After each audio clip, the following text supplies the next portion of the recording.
Hey guys, so Lalamove day ulit tayo today. Today is Tuesday.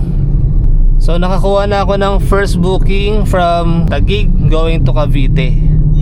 So naka-priority booking siya.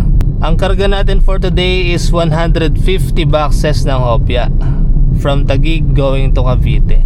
So since naka-priority, didiretso ko na to.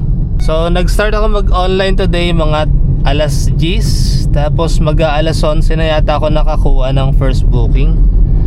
Kasi pinipili ko rin talaga. So time check natin is 11:19. Tapos ang ETA natin sa Cavite according kay Waze is 12:05.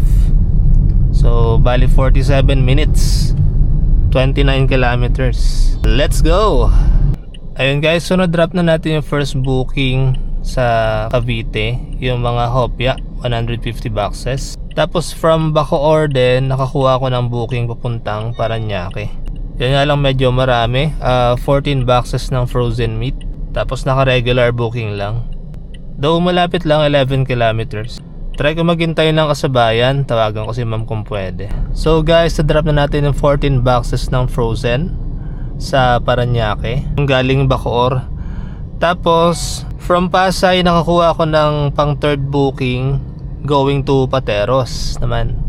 Isang box lang siya na raketa ng pickleball yata, parang ganon.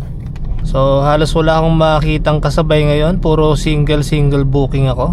Time check natin is 2:31 PM. Tapos ang ETA is 3:06 sa Pateros, 36 minutes tapos 7.9 kilometers.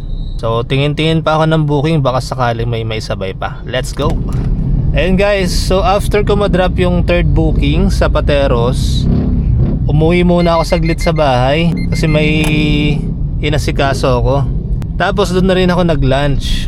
Tapos ngayon, after ko mag-lunch, nakakuha na tayo ng booking, 4th and 5th booking.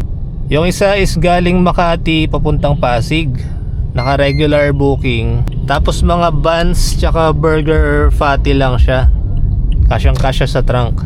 Tapos yung pang 4th booking, kukunin natin sa Taguig papuntang Mandaluyong.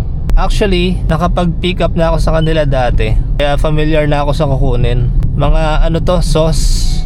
So halos 2 kilometers lang yung pagitan nila ng dalawang pick up.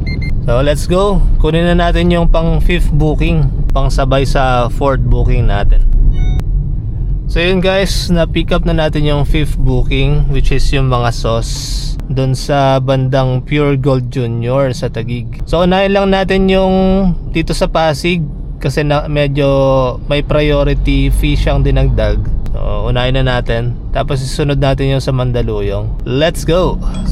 So yun guys, na-drop na natin lahat ng 5 bookings for today. And after nung 5th booking kasi, sakto uwian ng fiancé ko. Tapos malapit na siya dun sa drop off, mga parang 4 kilometers away lang. So yun, after ng 5th booking, sinundo ko na si fiancé. And time check natin is 8:49. I think yun na muna for today, hindi na ako kuha ng bookings pa. Bawi na lang tayo sa mga susunod na araw.